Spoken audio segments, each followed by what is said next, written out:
Welcome to Republican Roundtable. I'm your host, Max Reimer. We're so thankful to have you all back after long last. Today we have a guest in studio we're very excited about, former state Senate candidate and current board member of TakeCharge, Diane Napper. TakeCharge is an organization, Diane, that is reshaping the conversation around race and what that means.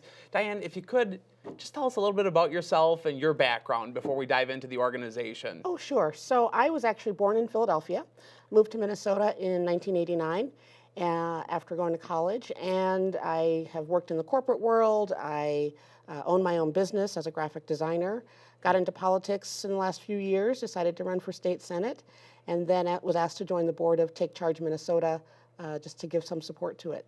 And you ran for state senate kind of in the heart of the beast in a lot of ways in Yes. Minneapolis. Just tell us about that experience and what that was like. Well, as a first-time candidate, I think I did pretty good for not having run for office before. But yes, it's a very blue district, and it was tough. The incumbent's been there for a very long time. You know, I just kind of soldiered through and met a lot of great people. It was difficult with COVID, obviously with door knocking and things like that. But it was a good experience, and I'm considering a second run. Very good.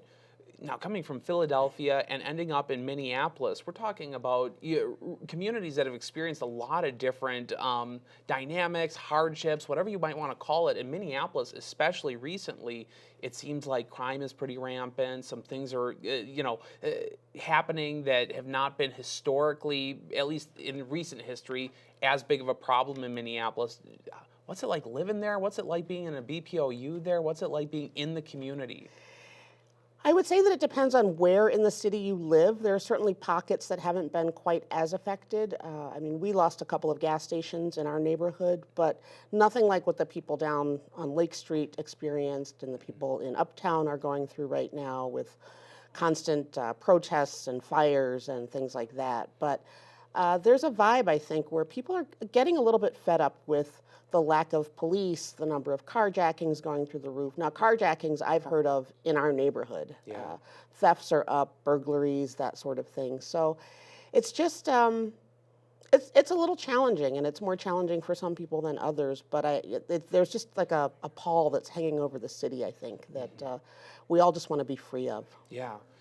Moving into Take Charge, tell us about that organization. Obviously, we saw it kind of come up with Kendall Qualls, and you're part of the board now. What's the mission? What are you guys hoping to accomplish with that group?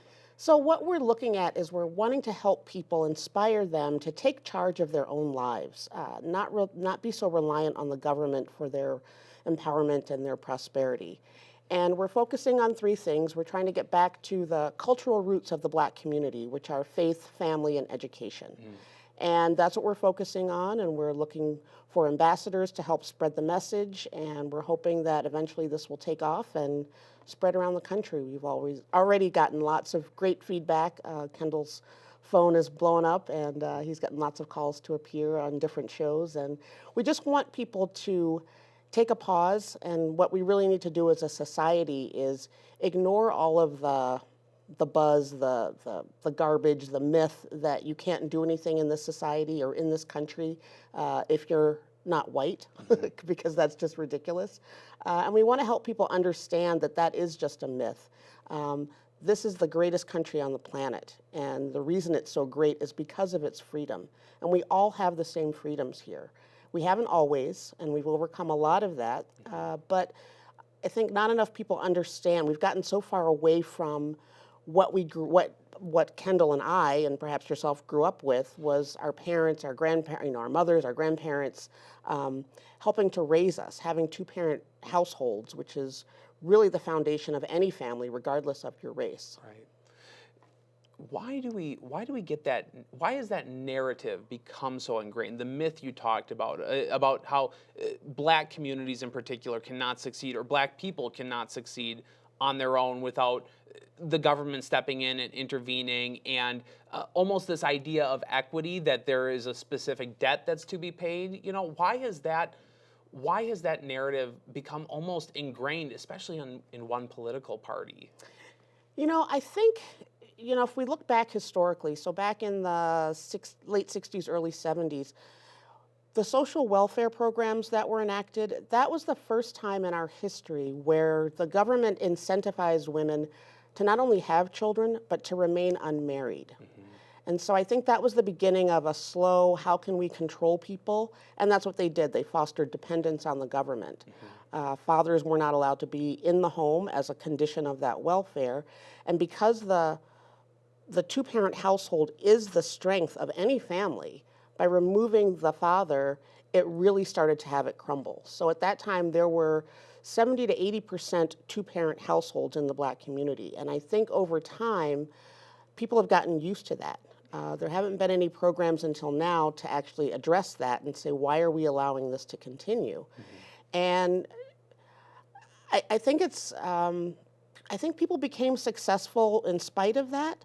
And maybe there are people, the powers that be, that didn't like that so much, so they had to reintroduce the narrative or the myth that that this is an inherently racist country, and keep people in that victimhood status, which again is just self-perpetuating, and it's time to break that cycle. One thing I noticed about from the website to the Take Charge marketing, which has been very prominent, you all are using mothers and grandmothers especially as surrogates in introductions into the community, things of and actually propelling that message that you're talking about.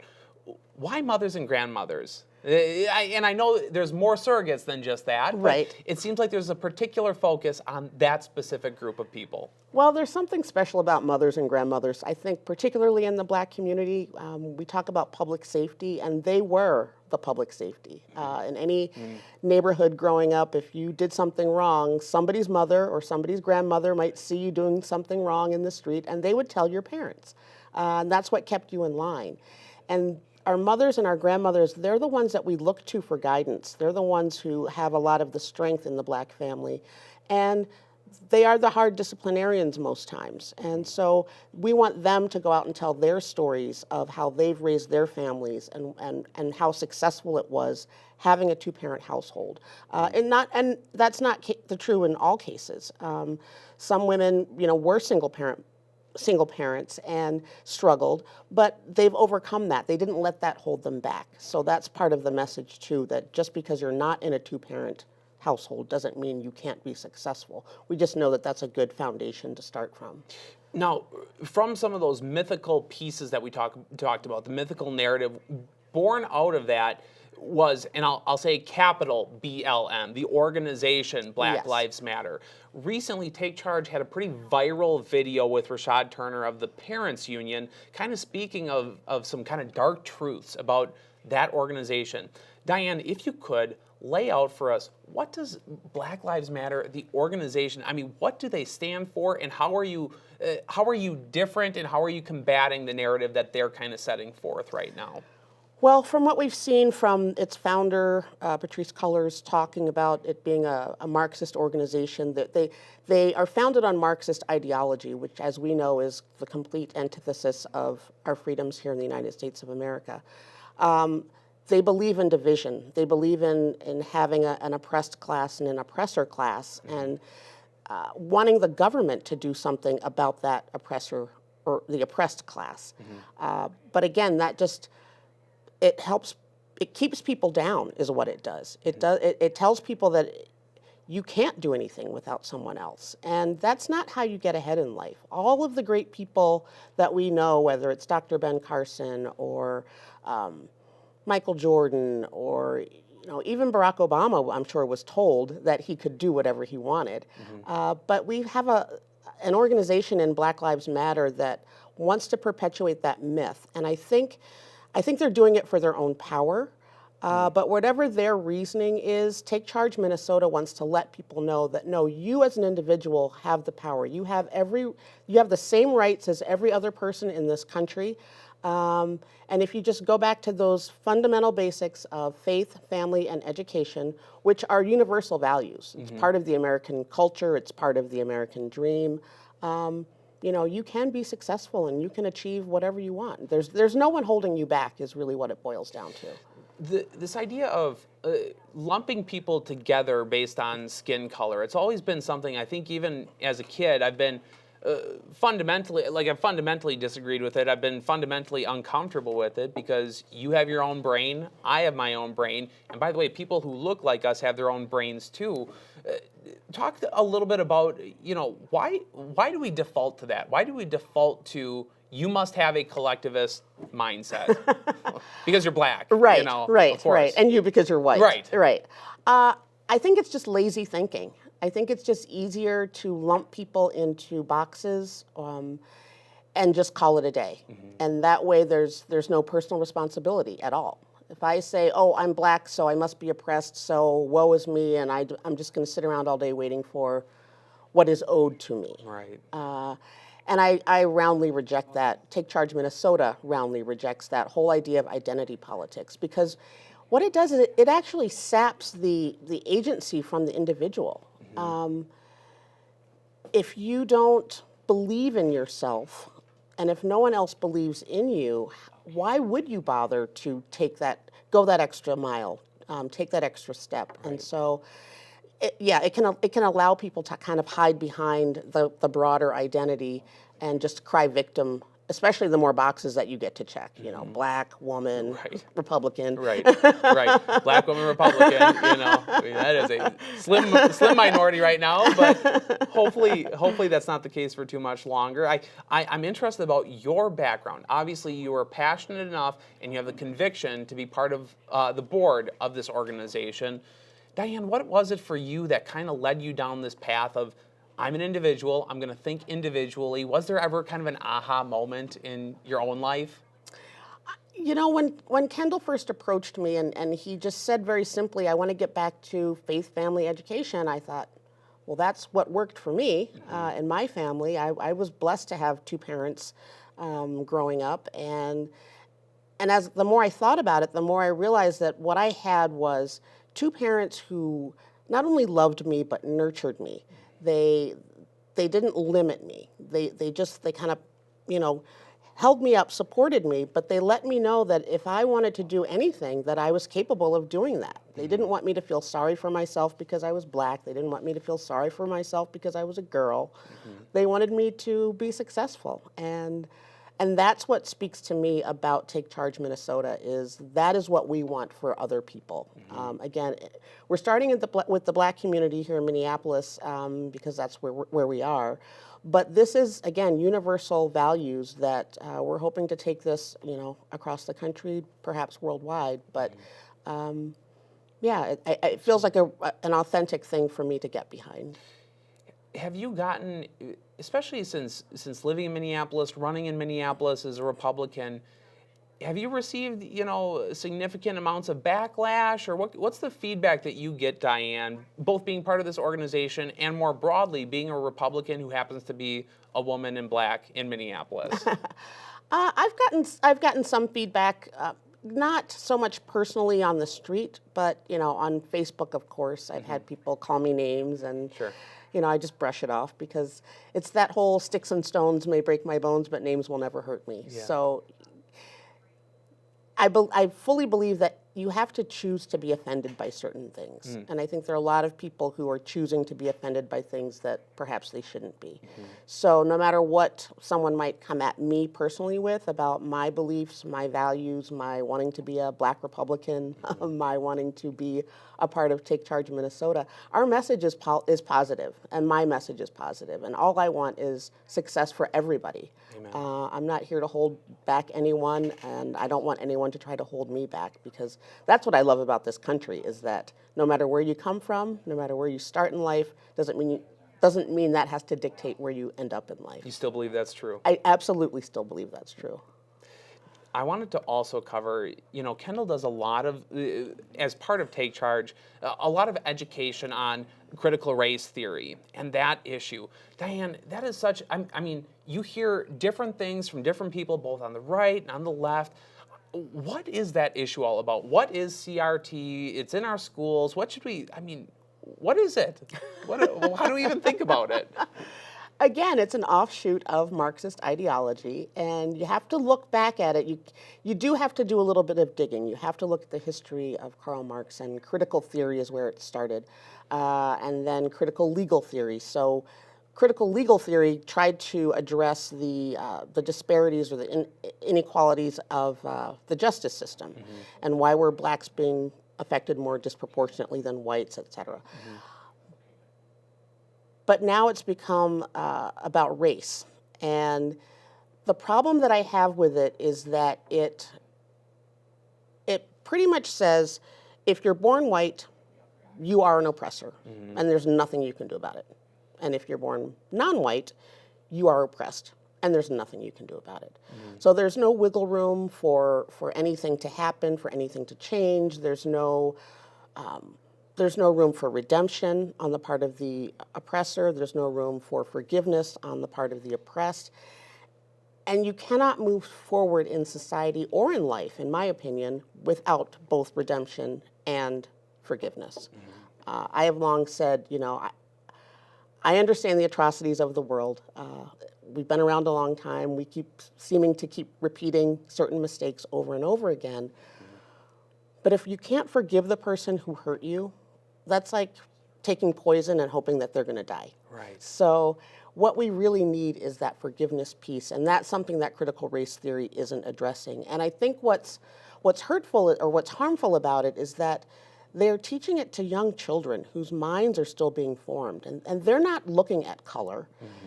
They go to kindergarten and they see the little girl or little boy who makes them happy and the person that's their best friend. And then their teacher's saying, well, this person's white, and as such, he's got privilege over you.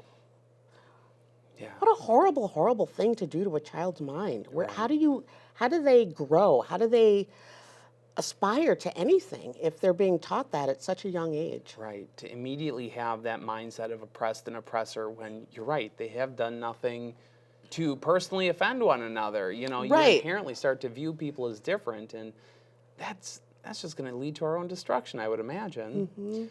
So with Take Charge, what other kind of initiatives do you have that we should know about, get engaged with, that kind of thing, Diane?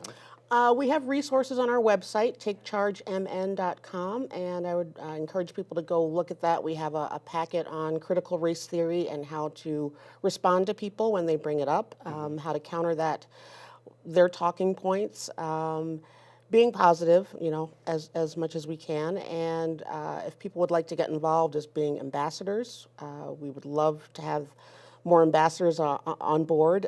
These are the right now it's mothers and grandmothers and aunts and sisters. We're working on a male cohort as well, and looking for them just to go to their schools, go to their churches, go to their community groups, and just spread the word and just talk about the historical points of it, the fact that what the government did back in the 60s and 70s in terms of the welfare system, and understanding that having two-parent households actually reduces poverty. Not only does it reduce poverty, it helps kids' education rates. All of those things are woven together. So we just want people to understand more about those foundational elements. The education piece, I think, is probably the most important right now, not only because of the critical race theory, but just because our public schools are just awful. Here in Minneapolis, 50% of our public schools are failing public schools. And the sad part is parents don't have a choice. Something I learned, we do have limited number of charter schools in Minnesota, and I found out that the number one reason most parents want to send their children to a charter school or a private school, it's for safety. How sad is that? Wow. That not even an improvement in education, no, just the bare minimum. Just the bare minimum safety. of being safe, right? Wow. Yeah. So incredible. So we're fighting for school choice. We're fighting to let parents find out what the best place is for their kids to get an education. Because education, I mean, if we're going to talk about civil rights, and people want to bring up all kinds of things as being civil rights, education should be one of them. Yeah. And if my kid's not going to get a good education in the public school, then I should have a right to send them to the school that's going to give them the education they deserve. Right. Yeah, you really are battling a lot of different narratives, which we'll just call the left has capitalized on for a very, very long time. Yes. Diane, and this is a heart issue, right? We're trying to change hearts and minds. This is not necessarily indicative of political outcomes per se, although when you have a more individual mindset, you tend to vote a different way, typically, right? I'm wondering, we see kind of incremental improvements, and I say we as in Republicans, conservatives, et cetera, but obviously we get some kind of messaging wrong, or we're not the best at articulating our position or what have you, to communities that I think would be open to it, or to people that would be open to it. This might be a tough question, but what do you think Republicans get wrong? How can we talk about it differently? How do we impact communities that we're not in every day? I think it has to do with storytelling. The left is really, really good at telling stories, appealing to emotion, tugging at the heartstrings, and that's part of what we're doing as an organization with Take Charge Minnesota. We're allowing ordinary people to go out and tell their own stories. It's not a script, it's not Kendall and I and the rest of the board telling them what to say. We're giving them data, but they're the ones speaking from their own experiences to their communities. And I think that's what helps get our foot in the door. I think that's what opens people's minds, and that's what we have to continue to do. Even as Republicans, the movie Uncle Tom was about people telling their stories. And we just have to feel that it's okay. We have to be okay with telling our stories and not back down. I think as Republicans or conservatives, we've always been concerned about what other people were going to say about us, what they were going to think about us. And yes, if we tripped up our messaging, how are they going to make us feel bad or make us look bad in the public eye? Well, now we've got this whole cancel culture thing happening. And it really doesn't even matter what you say, they'll find a way to twist it. That's true. Yes. And so I know that we have a lot of parents who are concerned about, how do they punch back? How do they stand up for their children or for their communities? And you just have to start. And we just want to be that organization that lets you know that you're not alone. Right. There are millions of parents across the country who are just clamoring for a choice, a chance to get their kids the best education that they can. And I think that we just have to go back to that messaging of the fundamentals, standing our ground, being principled, because I think Republicans and conservatives do a good job of being firm in our principles. So now we just need to keep talking about them and just say them out loud and say them out loud over and over again until it sinks in, because that's what the left has done. Right. Although they tend to, whichever way the wind blows on any given day is how they feel about certain things. That's very true. So, in Minneapolis, because it sounds like this is a Minnesota organization for the time being, but these are problems and issues and messages that resonate far beyond the borders of Minneapolis or St. Paul or Minnesota more broadly.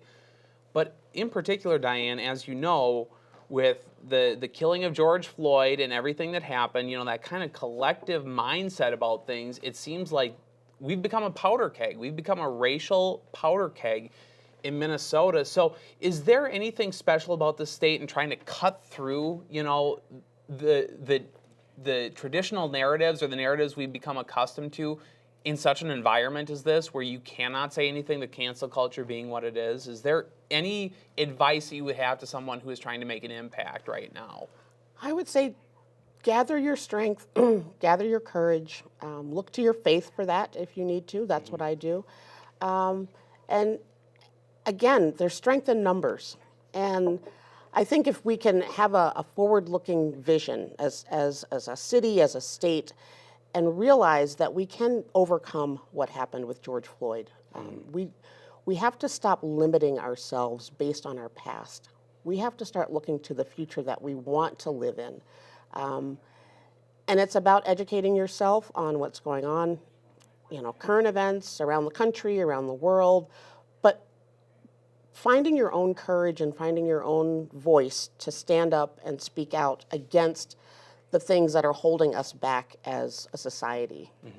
And I think, ultimately we would love to be not known for what happened with George Floyd, but known for the city and the state that went back to its cultural roots, that took back its faith and and its families and its, you know, and its educational system and excelled and prospered and then spread that across the country.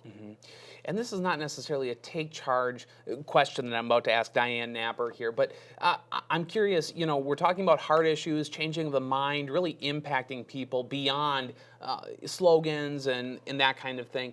You know, with the last couple of minutes, though, I'm really interested. You and I were talking before the show just about the current kind of violence that's happening in Minneapolis right now. There's long-term issues that we obviously need to tackle.